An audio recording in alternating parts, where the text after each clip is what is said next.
Good morning and a very, very happy morning. We are reading 10x is Easier Than 2x, written by Benjamin Hardy and Dan Sullivan. Page number 71.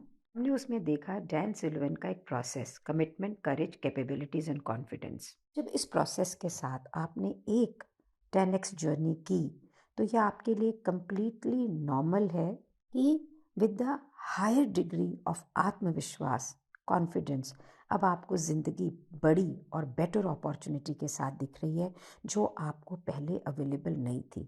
अब ये जो 4C का cycle है, commitment, courage, capabilities and confidence, अब आप इसे repeat कर सकते हैं लाइफ में कई बार.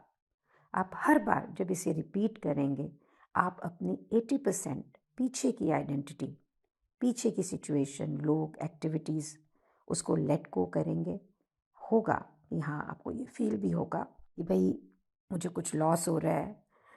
हो सकता है जो लोग अभी तक आपके लिए बहुत फ्रूटफुल हों, अब वो आपके लिए फ्रूटफुल नहीं है. Your business, in your journey, आपका प्रीवियस सेल्फ भी आपको छोड़ना पड़ेगा. ये जो सेंस ऑफ लॉस है ना, ये बहुत बार हमें आगे नहीं बढ़ने जाता. जो प्रॉस्पेक्ट थ्योरी है ह्यूमन की, हमें ना एक एनॉर्मस एवर्जन है किसी भी प्रकार के नुकसान से. हमें डर लगता है कि हमें नुकसान हो जाएगा और उस नुकसान को अवॉइड करने के लिए हम जो आगे का रास्ता होता है, गेन का रास्ता, वो नहीं कर पाते हैं. मीन्स हम इतने बिजी होते हैं कि हमें नुकसान ना हो कि हम प्रॉफिट के रास्ते को ही नहीं देख पाते. और ये जो लॉस एवर्जन, ये किस तरह से हमारी ज़िंदगी में दिखता है. नंबर 1 कि हम उसी काम को बार बार करते रहते हैं जो बहुत अनप्रॉफिटेबल नहीं भी होता, क्योंकि हम ऑलरेडी हमने इन्वेस्टेड हैं उसके अंदर. बिजनेसेस को चलाते रहते हैं, धक्के देते रहते हैं कि भाई क्योंकि चालू कर रखा, मैं मेरी ज़िंदगी में इसे देख भी रही हूँ. हमने कोई चीज़ क्रिएट करी हुई होती है, हम उसको ओवर वैल्यू करते हैं क्योंकि सिर्फ वो हमारी है, हमने बनाई है, दिस इज़ द बेस्ट, ये करते हैं. चाहे उसकी उस समय ज़रूरत है, उस सिचुएशन में, बदलते समय में, तो भी हम उसके साथ अटैच रहते हैं. तीसरा है कंसिस्टेंसी प्रिंसिपल. वो चीज़ें कंसिस्टेंटली करते रहते हैं जो हमने पहले की हुई होती है, क्योंकि हम और हमारे साथ जो अटैच दूसरे लोग होते हैं वो उसी के साथ में जुड़े हुए होते हैं. ये सारी चीज़ें एक लॉस एवर्जन टैक्टिक्स हैं कि बस जैसे कहते हैं ना, लिविंग ऑफ सर्वाइवल. यही हमारे उस 80% का हिस्सा है जिसे हम छोड़ नहीं पाते, जिसके कारण हम आगे वो 20% ग्रोथ, वो 10x ग्रोथ नहीं कर पाते हैं. तो ये जो हमारी करंट और फॉर्मर आइडेंटिटी है, इसको छोड़ना बहुत ही मुश्किल होता है. तो अपने स्टैंडर्ड्स को ऊंचा करना कोई आसान नहीं है. 10x आने के लिए ना आपको आज़ादी से जीवन जीने की इच्छा, जीना चाहना वो चाहिए. आप चूज़ करते हैं वो स्टैंडर्ड जो आप जीना चाहते हैं, क्योंकि वो आप अंदरूनी रूप से चाहते हैं उसको. आपको ये नहीं परवाह कि लोगों की ओपिनियन क्या है उसके अंदर. आप अपनी पहचान के प्रति 10x जब होते हैं ना तो फ्लेक्सिबल होते हैं कि ठीक है, लोग मुझे नहीं समझते, मैं आज के दिन शायद डिज़ाइनर हूँ, कल के दिन कुछ. मैंने बहुत बड़े बड़े बिजनेसेस को सक्सेसफुल होते देखा है पूरी आइडेंटिटी चेंज के साथ में. मेरे एक दोस्त हैं, बहुत ही अच्छे और डिज़ाइनर कार्ड मैन्युफैक्चरर थे, और वो बिल्कुल स्किन केयर इंडस्ट्री में चले गए. वहाँ भी उन्होंने बहुत नाम कमाया. तो उन चीज़ों को छोड़ना जिसने आपको आज की पहचान दे रखी है, वो बहुत ही मुश्किल है. उसके लिए बहुत बड़ी कमिटमेंट चाहिए, बहुत बहादुरी चाहिए कि आप अपने उन स्टैंडर्ड से ऊपर उठें. As a human being, as a person, अपने आप को इवॉल्व करें. ऐसा कि बुक में दिया गया है, चैड ने ये डिसाइड किया कि वो 100,000 से नीचे के बंदे के साथ काम ही नहीं करेगा. उसे स्ट्रगल थी, थोड़ी थोड़ी थी, बहुत सारी मुश्किलें आई, बहुत सारी ब्रूज थी, लेकिन उसने किया. लेकिन ये आप जान लें कि जब आप इस प्रोसेस ऑफ 4C में आ जाते हैं ना, तो आप अपने आप को इवॉल्व करते हैं, आपके नॉलेज को बेटर करते हैं, अपनी कैपेबिलिटीज़ को देखते हैं, और ये बिल्कुल आपके लिए सेकंड नेचर हो जाता है. इस बुक को पढ़ने के बाद में लास्ट जो कल का चैप्टर मैंने पढ़ा था, तो मैं हमेशा अपने जितने भी लीड जनरेट करती हूँ स्टूडेंट्स के लिए, इंस्टाग्राम से करती हूँ.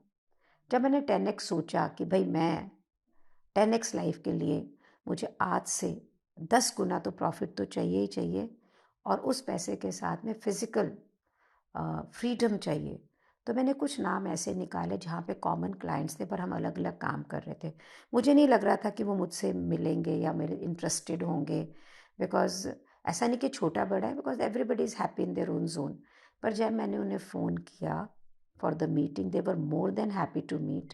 आई am meeting one person today and I am meeting one person tomorrow. This might change the entire face of the business and how to get the lead, effort, everything. It will be a premium joint venture and networking activity. ये जो हम अपनी identity को elevate करने की बात कर रहे हैं, स्टैंडर्ड्स को एलिवेट करने की बात कर रहे हैं ना, तो इसमें सबसे पहले पता है क्या है? इमोशनल और क्वालिटेटिव है। आप ये देखो कि मैं ये जानती थी इतने टाइम तक ना कि ये बंदे मेरे को ज़्यादा बिजनेस दे सकते हैं और मैं उन्हें बहुत ज़्यादा बिजनेस, वो कितना देंगे उससे ज़्यादा मैं उन्हें दे सकती हूँ। उसके बाद में भी इमोशनली मैं अपने आप को इस चीज़ पे ला नहीं पा रही थी कि मैं उन्हें फ़ोन करूँ, क्योंकि मेरा ब्रांड उनसे ज़्यादा बड़ा है, उन्हें ये ना लगे कि I am looking for business, लेकिन ऐसा कुछ हुआ नहीं है। तो जो साइकोलॉजिकल फ्लेक्सिबिलिटी की ये बात करता है, ये 10x ग्रोथ के लिए बहुत ही क्रूशल है। और मैंने इसी बुक से इंस्पायर होकर कल ये कॉल करे। तो साइकोलॉजिकली फ्लेक्सिबल होते हैं ना, तो आप बहुत ही कंफर्टेबल होते हैं, अडेप्टिव होते हैं किसी भी सिचुएशन के प्रति, किसी भी चैलेंज के प्रति, जिसके प्रति आप इनिशियली बहुत ही अनकंफर्टेबल होते हैं। अब आप अपनी ज़िंदगी को एज अ कंटेंट, थॉट और इमोशंस नहीं देखते हैं, आप एज अ कॉन्टेक्स्ट देखते हैं, संदर्भ, कि मुझे जीवन में क्या करना है। ये नहीं सोचते हैं आप उस समय कि अभी मेरी सोच में मुझे डर लग रहा है या मेरी इमोशंस कहाँ जा रही है। जैसे जैसे हम एक्सपैंड होते हैं इस कॉन्टेक्स्ट के अंदर, इवॉल्व होते हैं, तो ये जो इतनी चेंजेस, ऐसे लगता है कि बिल्कुल इनसाइड आउट हो गया, सब कुछ बदल जाता है। आप कमिट करते हैं उन स्टैंडर्ड्स के प्रति जो आप चाहते हैं, और लेकिन उसके लिए आप हो सकता है कुछ समय तक ना बहुत अनकंफर्टेबल भी हों। उस समय आप अपने ये डिस्कम्फर्ट की इमोशंस को एग्री करते हैं, एम्ब्रेस करते हैं, उसे सप्रेस नहीं करते हैं, और आपकी जो पहचान है पुरानी, वो आपके नए स्टैंडर्ड्स को अडेप्ट करती है, एक्सेप्ट करती है। जैसे ही आप इमोशनली इवॉल्व होते हैं, एक्सपैंड होते हैं एज अ पर्सन, आप कंफर्टेबल होते हैं, नेचुरल हो जाते हैं अपने नए स्टैंडर्ड्स के साथ में। एक बहुत ही प्रोलिफिक, मेरी इंग्लिश थोड़ी ऐसी है भाई, स्पिरिचुअल और इमोशनल जो टीचर है, साइंटिस्ट डेविड हॉकिंस, वो कहते हैं हमारा जो अवचेतन मन है, अनकॉन्शियस माइंड, अचेतन मन, वो हमें वही अलाउ करता है जो हमें लगता है कि हम ये डिज़र्व करते हैं। और अगर हमारा अपने बारे में व्यू छोटा है, तो आप ये समझ लीजिए हम सोचते हैं कि हम छोटा ही डिज़र्व करते हैं, और वैसे ही हमारा अनकॉन्शियस माइंड, अवचेतन मन, उसको देखता है, और फिर वही हमारी लाइफ में एक्चुअली होता है। अब जब आप एक नया स्टैंडर्ड क्रिएट कर रहे हैं, तो ये जो 80% छोटा थोड़ा फील करता है ना, जो 2x आइडेंटिटी है, स्टैंडर्ड है, ये अब उसके अंदर फिट नहीं होती है। फॉर एन एग्जाम्पल, कि अगर आप कोई स्पीकर हैं अभी और आप 25,000 रुपीज़ लेते हैं अपने बोलने के, तो आप उसको 50,000 रुपीज़ कर दें, तो क्या होगा? कुछ महीने तक बहुत सारी इंक्वायरीज आएंगी, लेकिन वो आपकी नई फीस को रिजेक्ट करेंगी।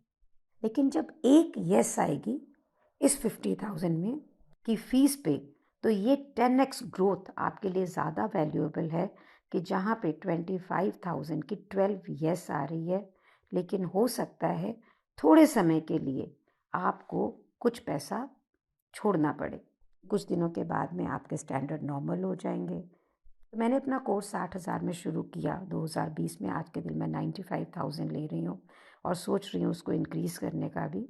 तो वो कहता है कि एक बार आपका नया स्टैंडर्ड आ गया, आप इमोशनली उस स्टैंडर्ड से सिंक हो गए, तो आपकी जो एक्सटर्नली रेपुटेशन है, पोजिशनिंग है, मास्टरी है, सब भी उसी लेवल पे नॉर्मल हो जाएगा। तो आप कर क्या रहे हैं यहाँ पे? जब ये प्रोसेस से आप निकल रहे हैं ना, तो आप दुनिया को ट्रेन कर रहे हैं, आकर रीट्रेन कर रहे हैं कि वो आपको इस नई रोशनी, इस नए स्टैंडर्ड के साथ में देखें।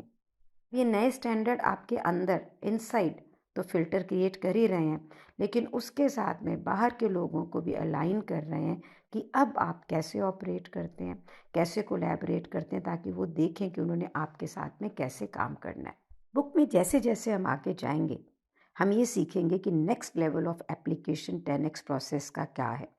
हम यहाँ पे ज़िंदगी में क्वालिटी पे ज़्यादा ध्यान देंगे और क्वांटिटी पे कम ध्यान देंगे। ये याद रखें, how you do anything is how you do everything. जैसे आप एक काम करते हैं ना, वैसे ही आप सारे काम करते हैं। तो व्हाट अबाउट यू? अब आपसे वो प्रश्न पूछ रही है, what are the standards you hold for yourself? आपके लिए आपके क्या स्टैंडर्ड हैं? Were your standards chosen by you or adopted by the norms of those outside of you?